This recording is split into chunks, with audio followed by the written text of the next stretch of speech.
Hello, welcome to RevelatorAlf Live. Yes, for another live show here. I just thought I'd come in the afternoon here in the UK and give you a bit of a rundown of a little bit what's going on with the channel, but also what's going on in the world of the motorcycling public, basically. So yeah, got a couple of you watching now. That's great. So I just wanted to give you a quick update on the channel as well. First of all, let's get that out of the way. Things still developing on the website in the members area, so the 3 different tiers there. Content is going out on there already. You're going to get early views of the videos, which will be, some of those will be coming out on the channel. Also, the content creator course there is there, up and running for anybody to watch. On the channel itself, there's lots of different types of videos coming out shortly. I've just been out and went to the mailbox and I picked up a couple of new items that have arrived as well.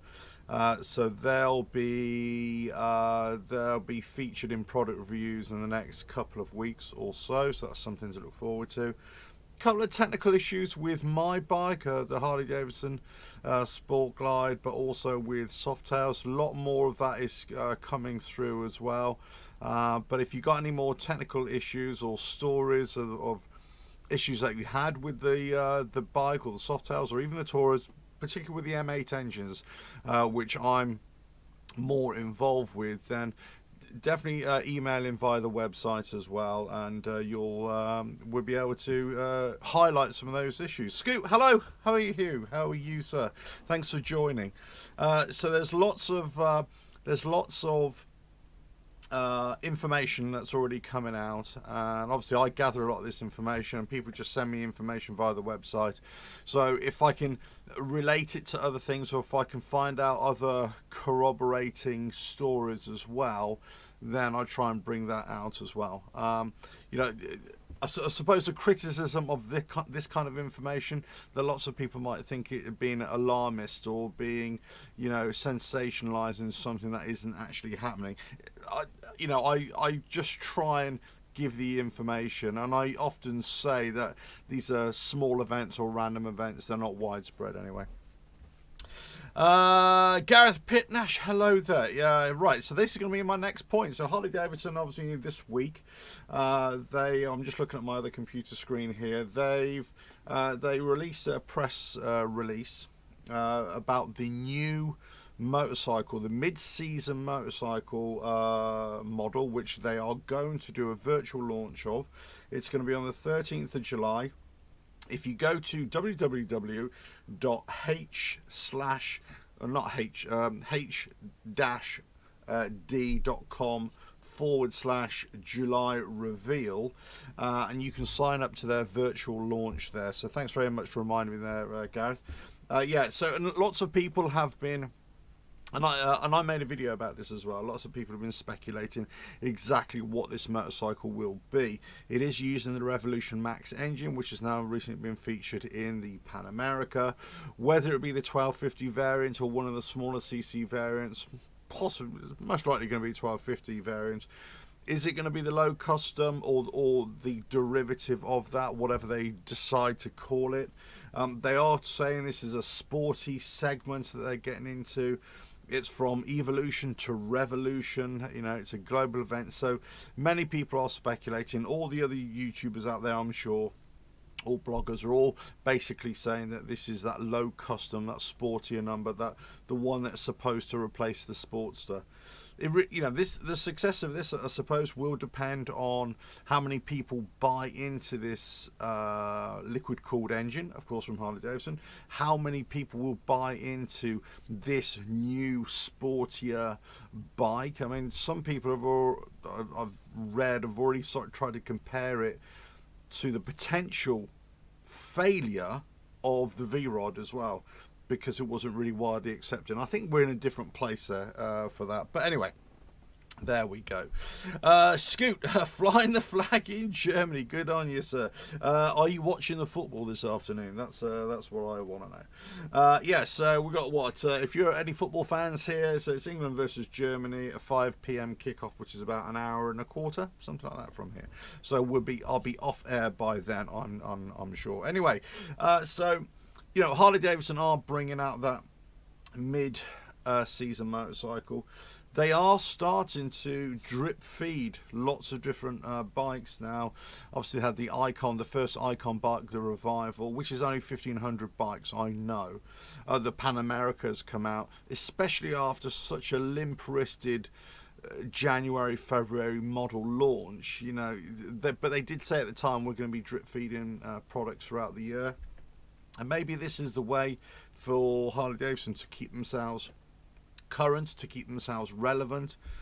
Relevant is probably not the right word, but you know, keep themselves in the public eye and keep our attention as well. You know, we kind of forget about all the Triumphs and the Suzukis and the Kawasaki's once they've told us what their models are going to be. But Harley-Davidson, they've got this new strategy. They're just going to keep on drip feeding little bits of information.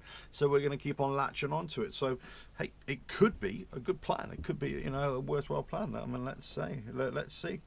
Mike, if HD is smart, which they have not been in the past, they will use a new liquid-cooled engine in many of their bikes. This is exactly what I say, Mike, and thank you for pointing that out as well. I'm a great believer that the Pan America is not the story here. This new bike is not the story. The story is the engine. The engine is, and if they can use that in different bikes, the same engine or derivatives of that engine in different bikes, that's where we're looking at. So here we go. Right, Gareth, I think it will be the custom. The screenshots show at 12:52. I think the Street Fighter with the same engine is delayed until 2022. Hopefully they will iron out the issue with the engine on the Pan. Yeah, the Auto Host came out at the Adventure Bike Festival. Yeah, look, I've already heard quite. I mean, again, I don't want to scaremonger on the Pan America, but as I've always said on the Pan America, brand new bike, brand new engine. First year, you're going to have lots of problems, okay? And most of those are going to be small, easy fixes.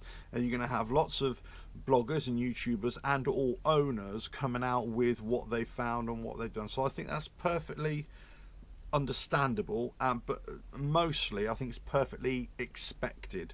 You know, we've got to expect this kind of stuff to be happening. However, that being said, you know, if there are issues, and they're, you know, these bikes that they're bringing out, they are test beds really for the longevity of this new engine and the models of the future, and there's going to be lots of refinements of those as well. Mike here, Euro 5 emissions laws have forced HE in designing and build the liquid cooled overhead cam. Yeah, because this is the reason why the Sportster has been deleted, stopped, not being sold here in Europe at least. Because of this very thing. Yeah, it's emission standards, simply as that. Mark G, hello, welcome. Always skip first year run. I would tend to agree with you as well. I kind of say this as well. You know, if you're going to bring a new bike out, you know, as a customer, whilst you really kind of want to jump on that bandwagon, I kind of would hold off a little bit myself.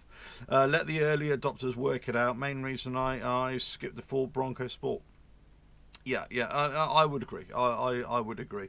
I mean, look, it's all fun and games. I mean, look, if I was thinking about my website and my ability to gain viewers and things like that, if I had to invest in a motorcycle as a business proposition, as a way to help my channel and everything like that, I would definitely go for this low custom, if it is the Pan America, and make lots of content based upon that. That's how you can generate lots of new stories, let's say, new bits of information. But the problem is it's relatively short-lived. That's the issue.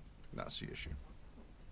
Anyway, so that's Harley-Davidson. Look, you know, they've got their reveal. When was it? The 13th of July. You can sign up to the virtual launch. I have signed up to the virtual launch as well.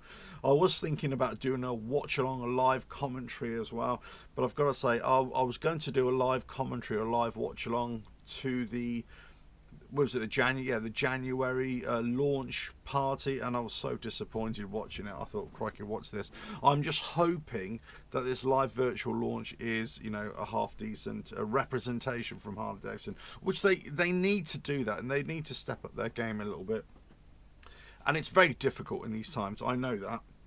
I'm not trying to, dish your dirt or have a go at Harley-Davidson at all. It's very difficult in these these pandemic times, I should say. But we've got to look to the future, and we've got to look about, stepping up, and stepping out, and moving on really. And Harley-Davidson are, for me, I've got to say, they are leading the way in this kind of thing. It's just falling nicely into this drip feeding tactic that they've adopted. It's keeping them in the consciousness. It's keeping them in the motorcycling consciousness. Let's say from independent people point of view, looking at, what's the latest motorcycle news?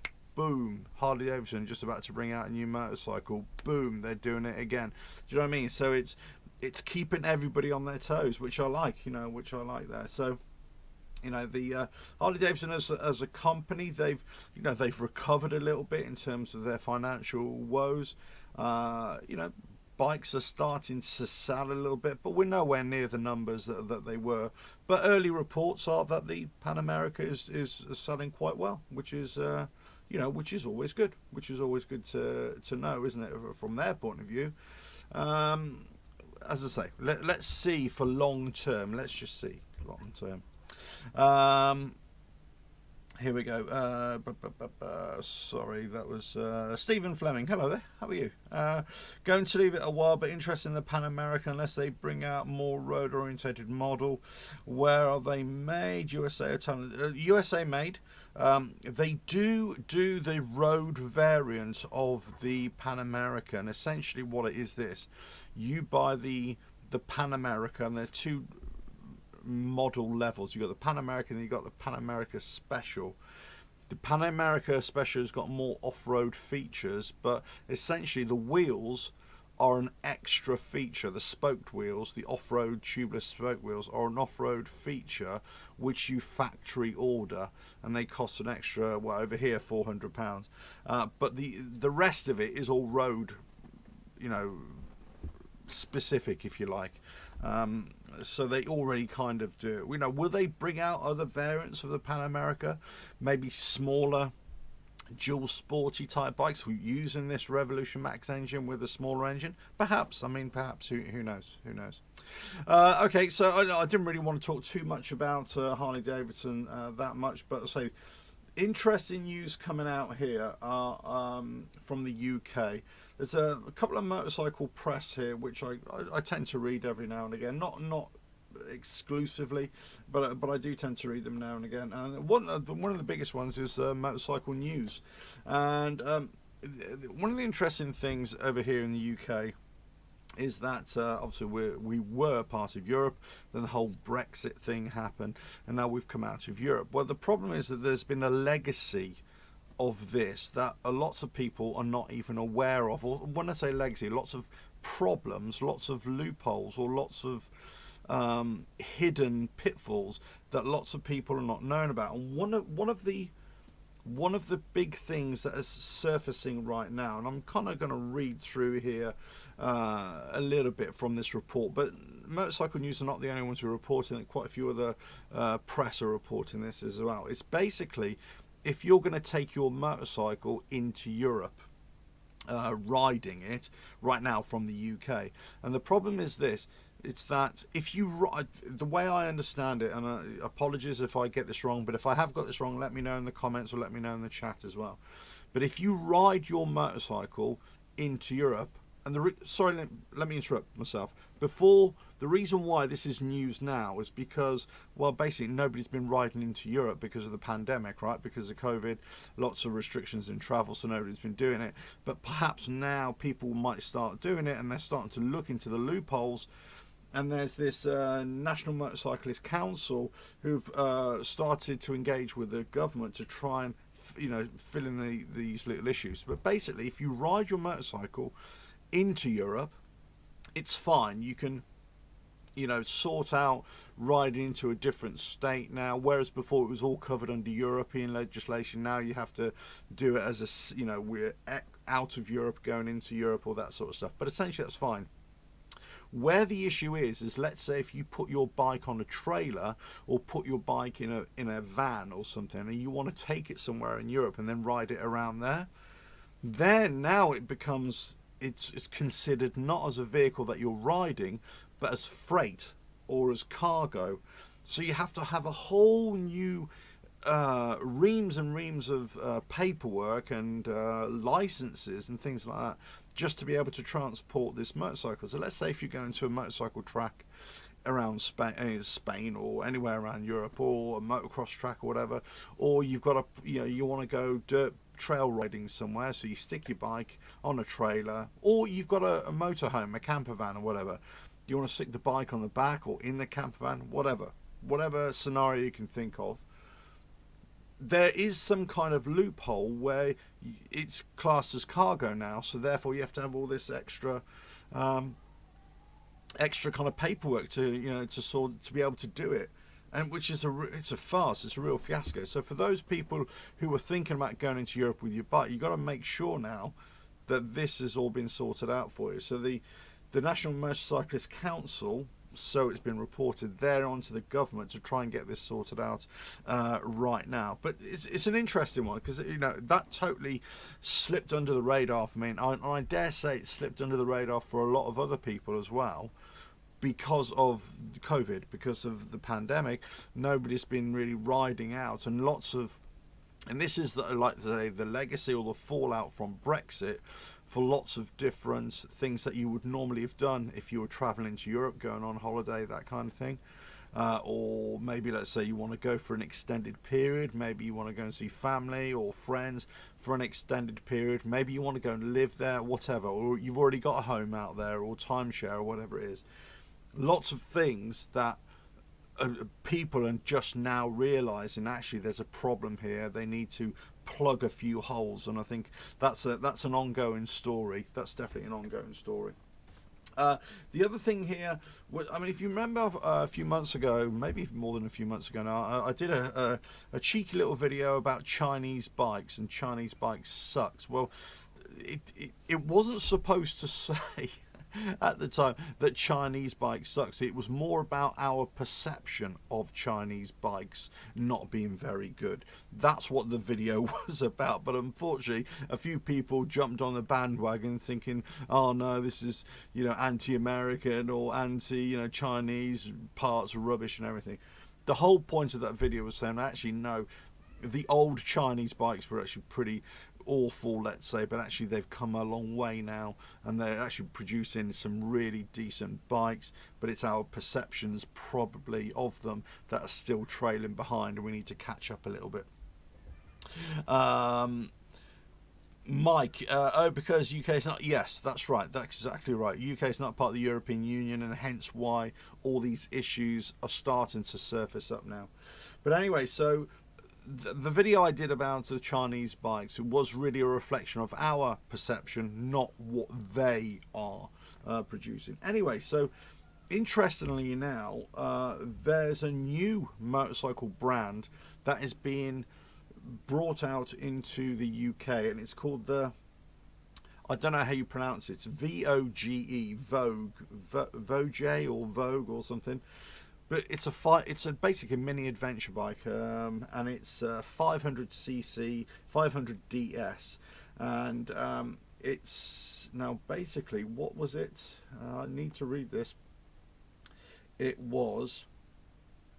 That's right. Yes. So it's another brand made out from the Chinese big motorcycle manufacturer Lonsin, and it's all going to be coming through Lexmoto, and there's going to be lots of different outlets out there. But look, I mean, just reading some of the things that Motorcycle News are saying about it here.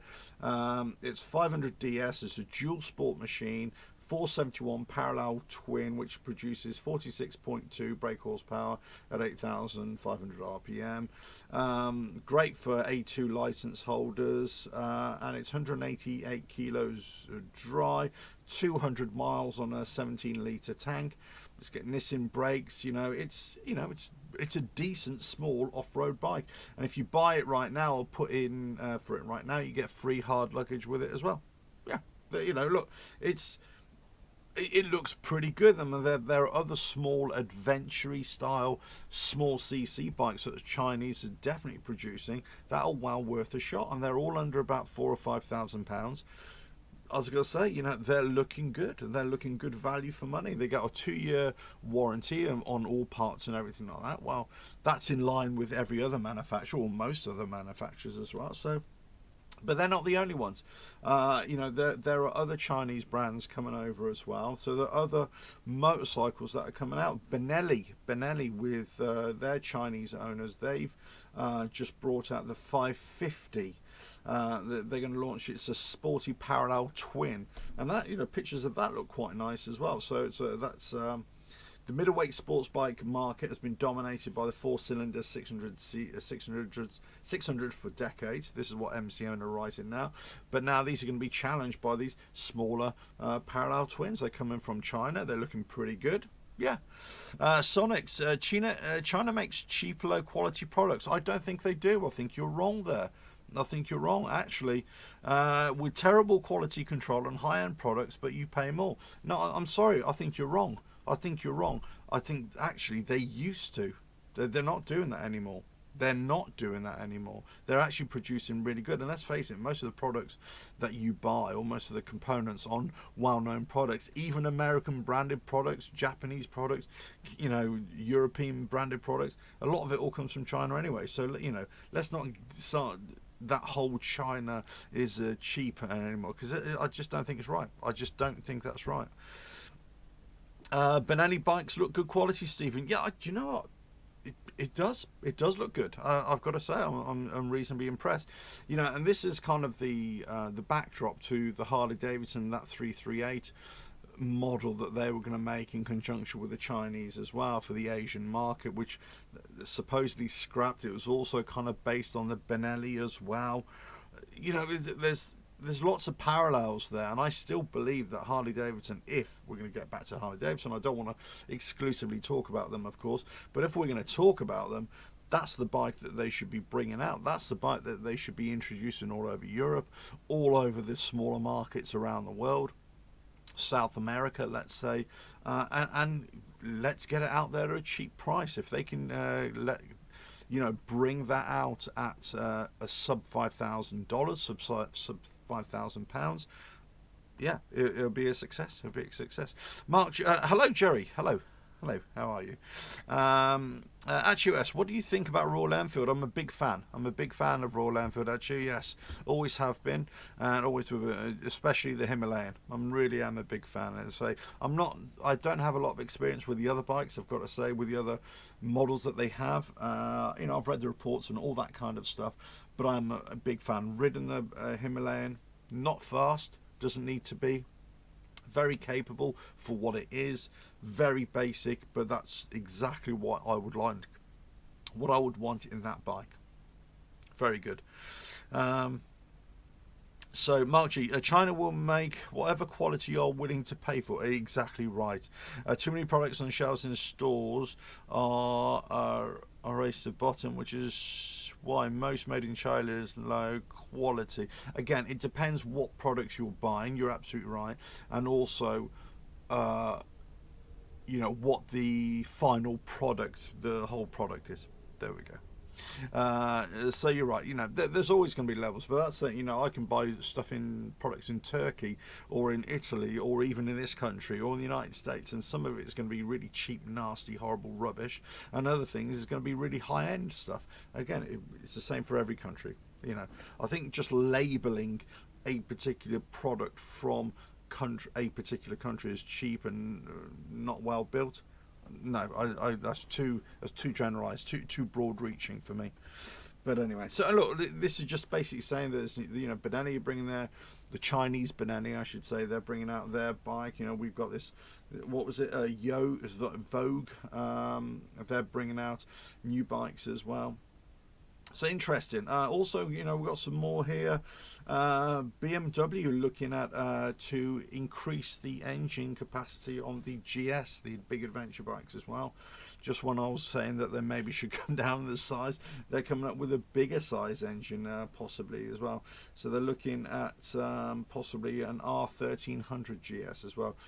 So they're testing and they're looking at trademarks as well for that. So that'd be interesting to see what BMW come up with in that big adventure market as well, especially now because Pan America has come out for Harley-Davidson. Do they see it as a threat? Do they see it as, well, I should think, I definitely think that they should consider it as a threat to their numbers, their sales numbers, because people are going to see a brand new bike from a manufacturer they don't associate that kind of bike with.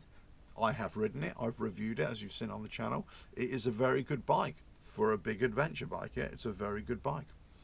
So there we go, you know. So Gareth Pitnash, sorry to go back to Harley again. Not at all, absolutely. This is any discussion here, but I believe I saw they are splitting out Liveway into separate branded company. They are. I reported on this a while ago. There's going to be a launch in the next week or so. I think it's the 16th now. They pushed it back. 16th of July. There's a brand new Livewire company, and they're going to be releasing their brand new launch motorcycle, electric motorcycle then. And many people are, or it's reported, it's been leaked, it's actually going to be the same Livewire that we already know, but rebranded, maybe tweaked a little bit, but essentially that was it. Yeah, could they be competitive with Zero now? That's their big challenge, you know. Could they be competitive? Could they compete against the existing electric motorcycle manufacturers who do great bikes, you know? Jerry Powell, yeah. Emissions go up, bike engines go up, yeah.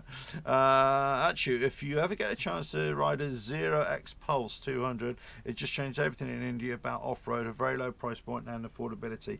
Do you know what? Absolutely right. I've heard about this, I've seen it, and this is what I just said earlier on with some of the Chinese bikes, but also with Indian bikes as well. They are producing low cc adventure style bikes that are incredibly good. A lot of people think that you have to have a high powered bike to ride off-road, and it's just absolutely not true. In fact, in many ways you want a lower powered bike, or something that's powerful enough, let's put it that way. And most people are just ever going to go on trails, so don't really need to have, you know, oodles of power to, you know, drive themselves up to 1 in 10 steep sand dunes or something like that. So, you know, most of these bikes are perfectly capable of going anywhere off-road. And as I say, the Indians and the Chinese with their bikes, I've got to say, you know, well, how can you knock them? How can you knock them for affordability? You know, they're good bikes. They got good warranties on them. They got a good, you know, if the parts break, yeah, it's just like any bike, isn't it? You know. But you know, so look, you know, electric, I'm convinced, you know, small cc bikes, I've made a video about this in the past, small cc bikes in the future are the way forward. I think certainly to entice the next generation, but we are looking at you know, electric bikes. That's the way forward, increasing range on those. And it's not only for bikes, is it? It's also cars as well. I mean, that's what we've got to look at. By the way, I'm using a new microphone setup here. It's just above my head there, it's just out of shot. It's about there. So let me know if you give me a thumbs up if you can hear me okay.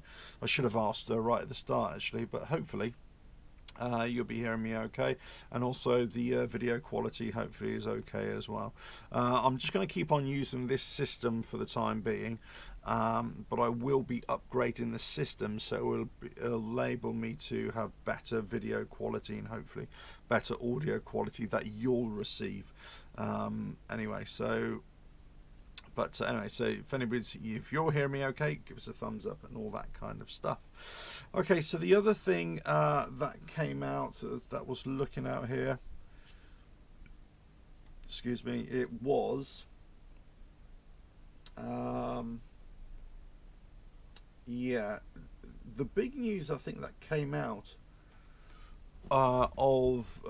again, Motorcycle News are reporting it here, and I heard it from other sources as well. is that Norton Motorcycles have done a bit of a U-turn here on what the information that they put out and what Motorcycle News basically relayed or put out, and they've kind of written a retraction here. And essentially what it was is for the Norton V4 SS owners, Generation 1 owners, who got caught up in the whole scandal, the whole Norton going bankrupt and bikes being raped and parts, and people losing money and all that sort of stuff. Basically what the Motorcycle News reported, that those few Norton owners, and I think there's only been about I think it's total 55 total owners or total bikes sold of the V4SS, and I'm not sure if it's only 35 in the UK. I'm not sure if that, but actually of the bikes that were affected, I think, I could be wrong here, I think it's 9 or 10. So if anybody knows more than that, obviously let me know, and I'll stand corrected on that, of course. But essentially what it was, because nobody was able to ride these bikes, the company put a stop ride on these bikes because there was some issues, and I reported that in a previous video as well. But essentially what it was, that somebody from Norton wrote a statement to Motorcycle News saying that actually what the new company under TVS, what they're going to do, they're going to offer the existing Norton owners with all the problems on their bikes, they're going to offer them a straight swap. So Norton owners can bring their bike to Norton and they get an exchange, and they'll get a brand new bike. What the time frame would be, I don't know. Would it be, whatever. But essentially, that was false. Norton have kind of backtracked on that, or they've basically clarified their position and said, no, we're not doing that whatsoever. The person who wrote the statement apparently is no longer with Norton. So make of that what you will. Whether he's been sacked or he's left in disgrace, I don't know. I mean, I don't want to speculate on that. But essentially, it's exactly the same position as Norton owners were in before.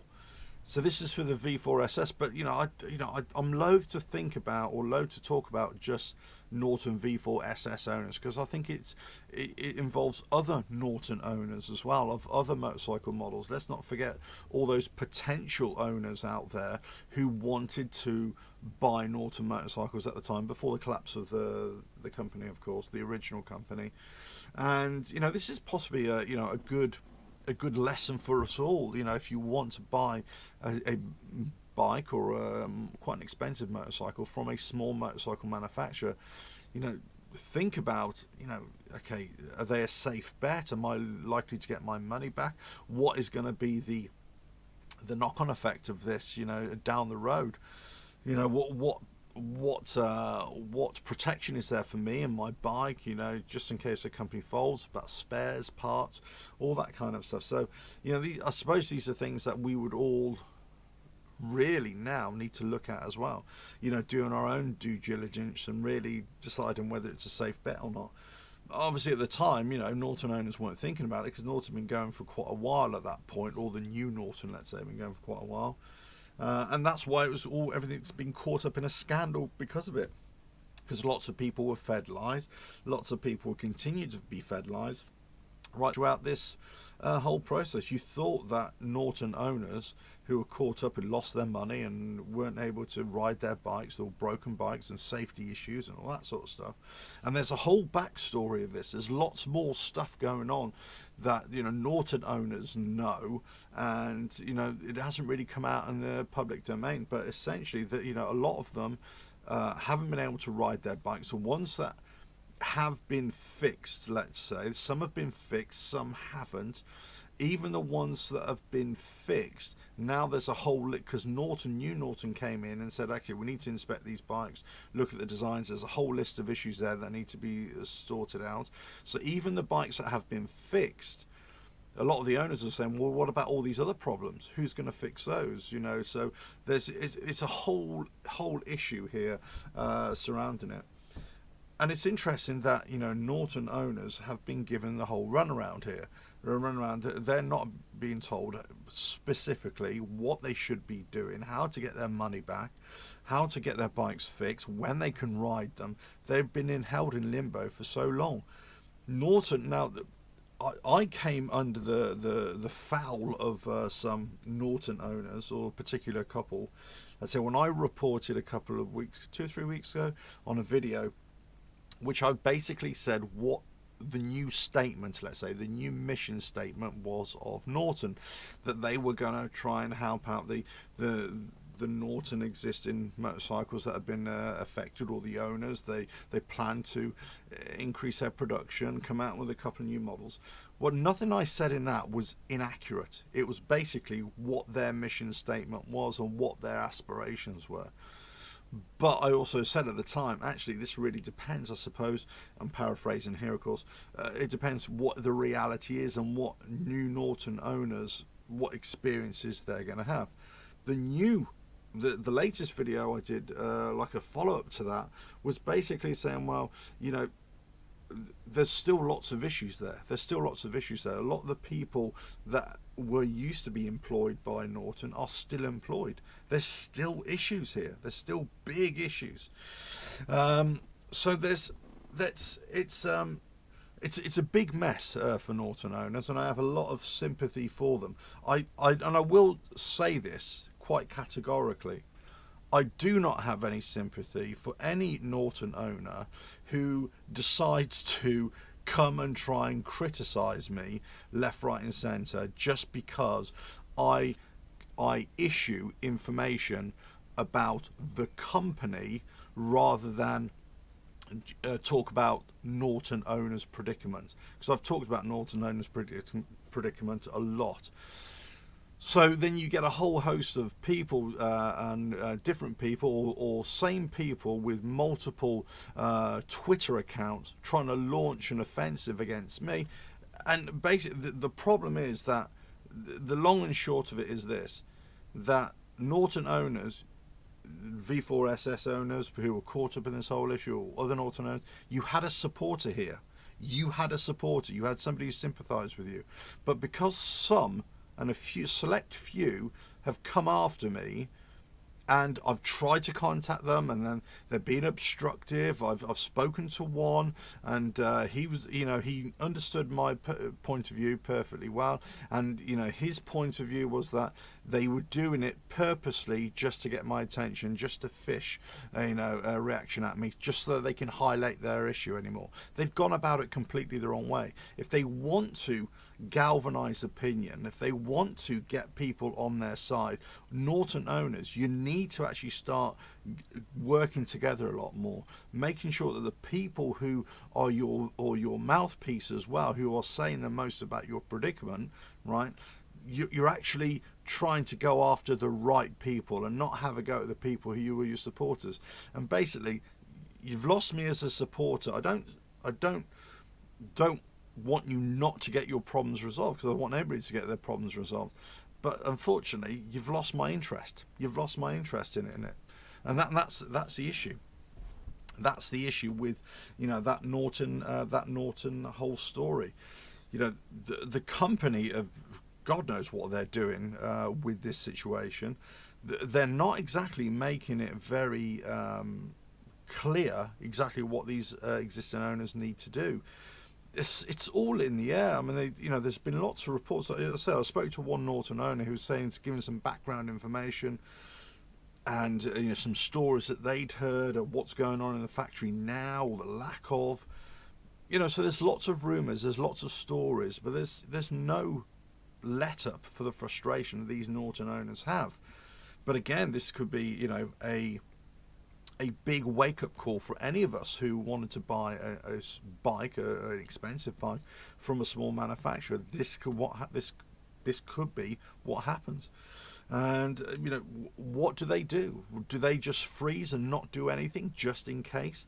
Obviously all these bikes are out of warranty, but they're claiming that they should still be under warranty because of it's a technical issue rather than there's a problem. It's a difficult one. It's a difficult one to,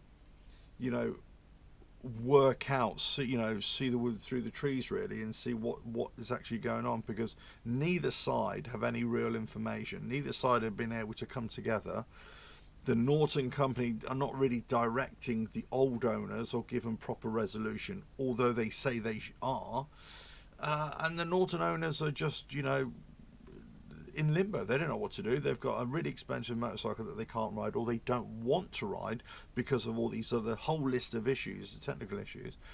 So maybe I will make a special video about it. Maybe I will make a special and get a couple of people on. But I say the couple that I have spoken to, the one in particular was very fair to talk to. We had a decent chat on the phone. The other one was quite obstructive, I thought. He was starting to blame me. He's been calling me out.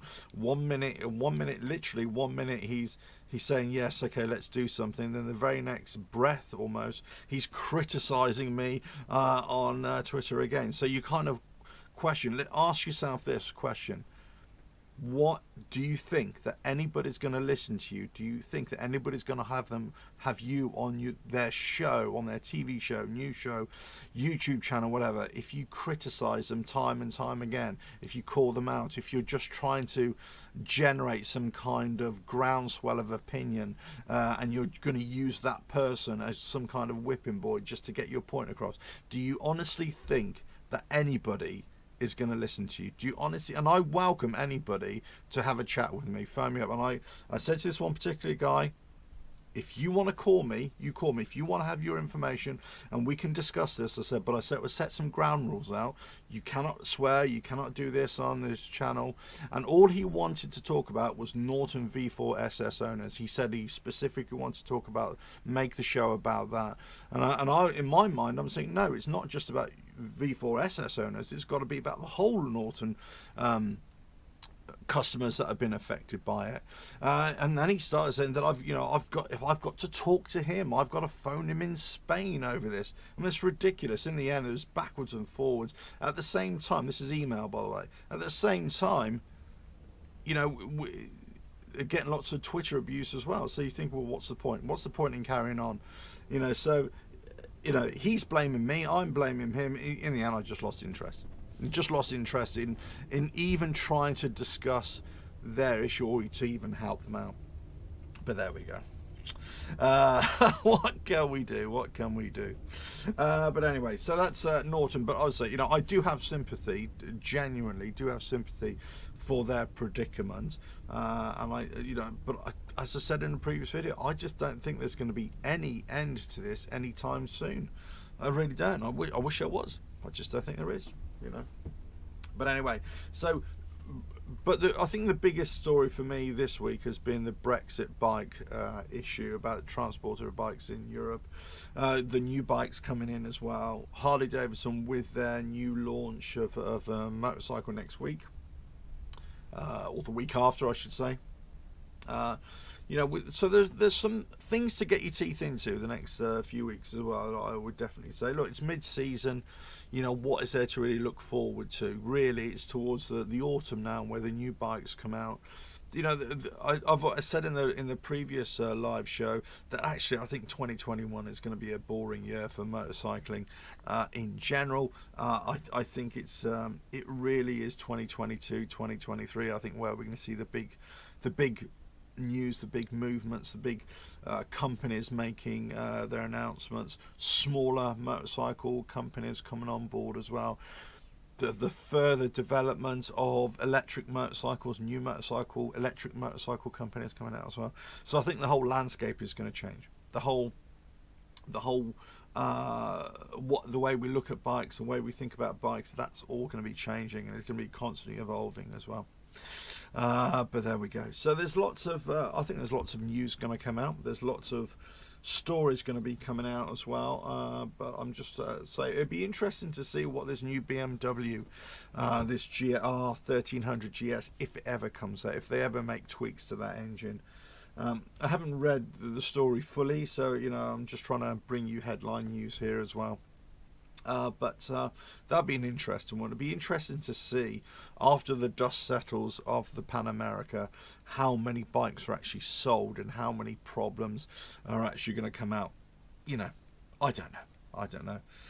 It'd be interesting to see. Gareth, good evening. Yeah, bye. Sorry, I missed your message there. Actually, will the marketing or joining hands with Indian TVS company would change Norton Motorcycles? What are your thoughts? Well, that's the thing. I think, you know, okay, if I don't really want to talk about Norton Motorcycles too much or their problems, but I will say this: when Norton Motorcycles collapsed or went bankrupt, went into receivership or administration, I should say, all these owners that were affected, well, effectively, you've lost your money, you've lost your bikes, you've lost your money.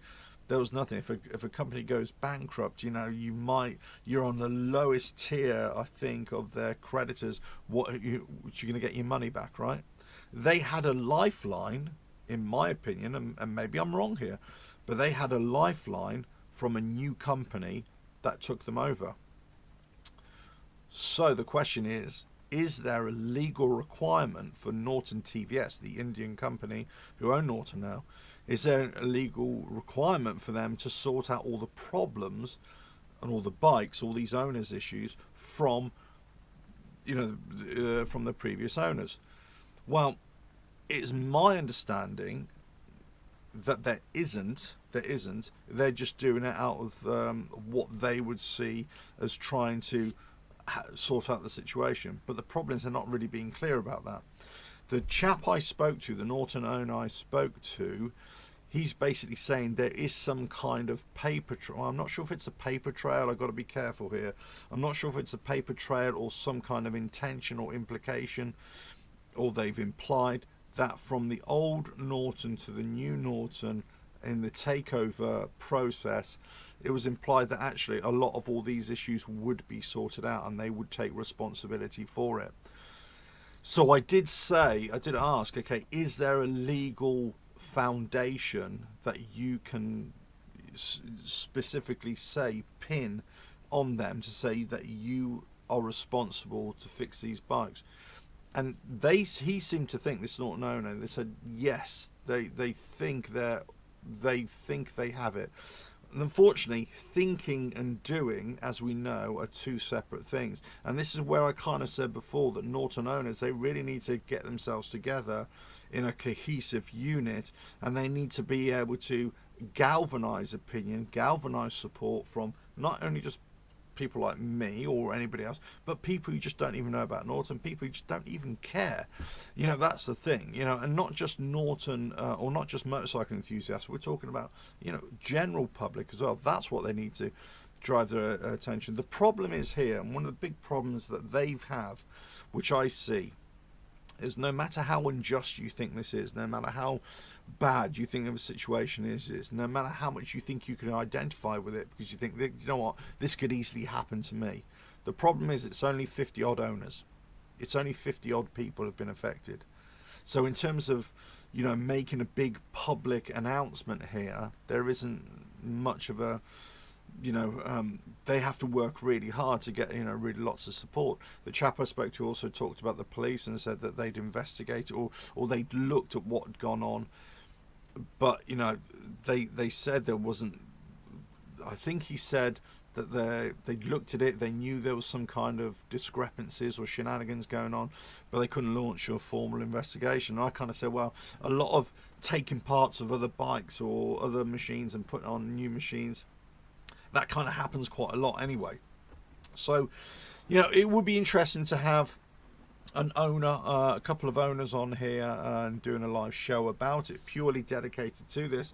I would, but I think, as I say, you know, the ones that try to, you know, be silly with me, but you know, really juvenile with me, and they continue to be so. They're the ones that just need to have a good look at themselves, because say, you know, you're not going to win any favors by attacking any kind of a press. And I wrote this to them, and I said, you know, if you're going to come on this channel, my channel, One of the first things we'll address is the way you've reacted to me and taken everything I've said out of context, and you've got all your friends on board to say the same thing as well. And I said, this is not helping your cause. This is not helping your cause. This is not bringing your situation to light. You're trying a tactic here that just doesn't work, and in fact it's completely failed, because I'm just not interested. Just not interested in trying to bring you, give you any kind of airtime, as it were. It's just not,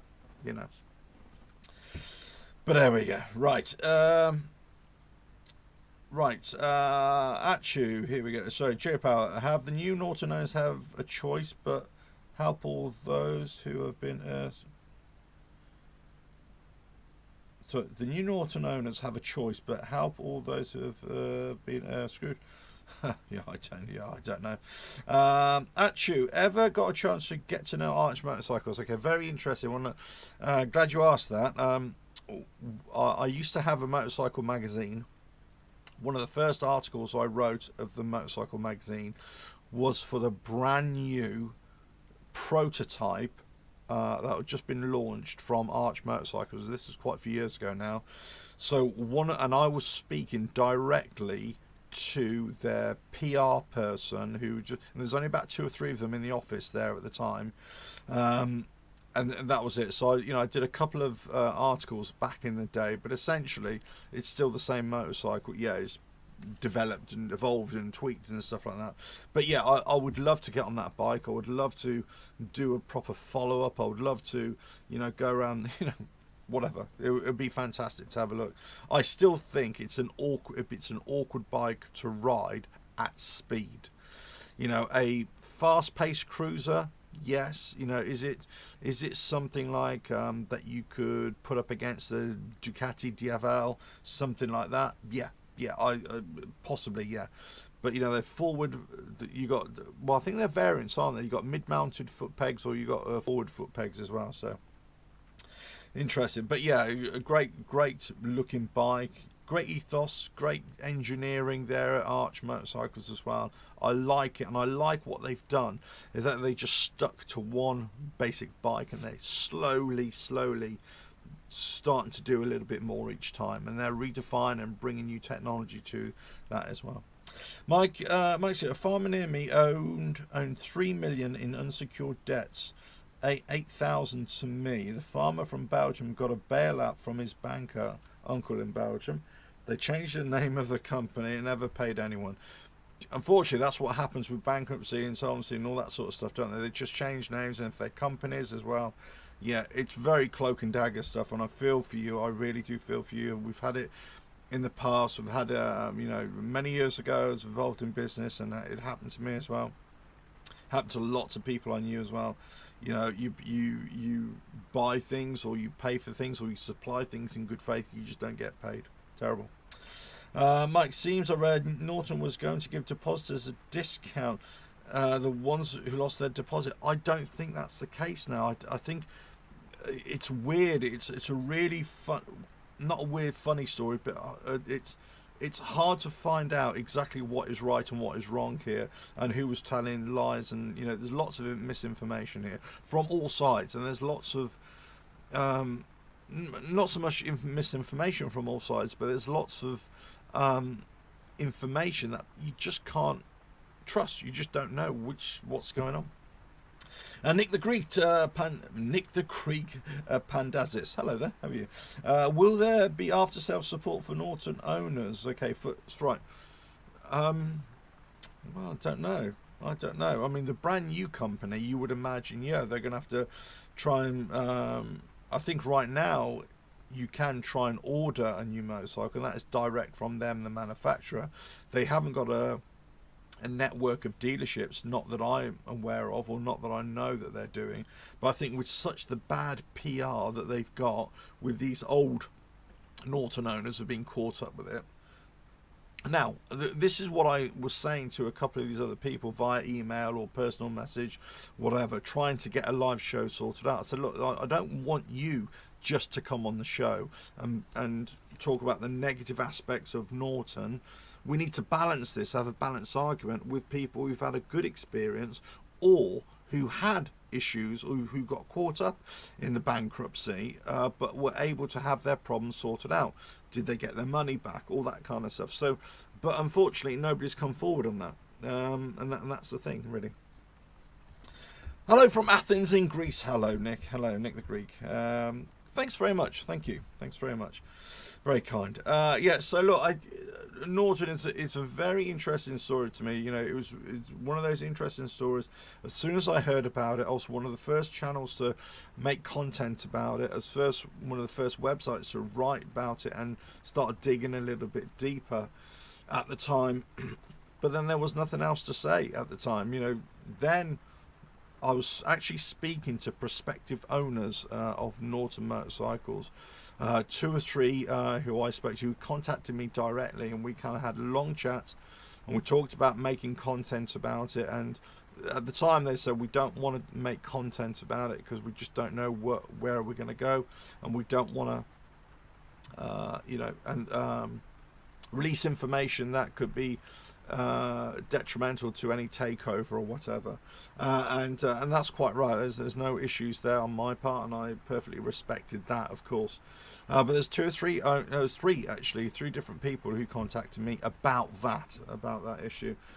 So I had a lot of interest, but say I'm not a Norton owner. You know, I looked at getting one a few years ago, or was interested in looking at them.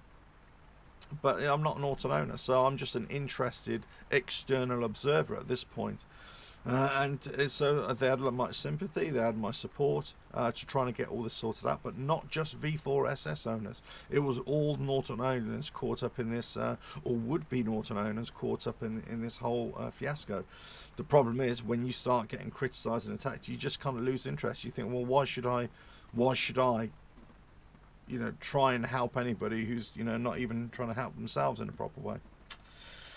But there we go. There we go. Actually, one simple but most doubtful question for all motorcycle users: chain lubes or gear oil? Here we go. Is gear oil better than most of the overpriced lubes? No doubts, good vibes. Do you know what? I've got to say, chain lube, it's never really, I've never really thought that much about any lubes or anything. You know, all I know is that you put too much on, guess what, it sprays all over the place and makes a right mess. I think a decent, just you know, good clean of your chain periodically, a bit of an oil or a bit of a waxing or a bit of a light greasing, just regular inspections, I think you're fine. You know, people talk about chain oilers, that kind of thing. It doesn't really, I don't think there's a necessity for it. It just stops people inspecting their chain more often, I think, but I can see it. Jerry Powell, where's Garner? Don't know. That's the problem. Stuart Garner, don't know what's come of that. You know, in my opinion, what I was thinking, what I saw, that it should have been a lot more investigation into the whole thing. I think there still should be. I think, you know, government involvement, pension, you know, issues as well. I'm sure somebody's looking into it. I just don't know about it. Gear oil is good for belt drive, is it? Oh yeah. Oh dear. Right, so that's it anyway. So there's lots of few stories coming out this. God, we've been on an hour already. Crikey.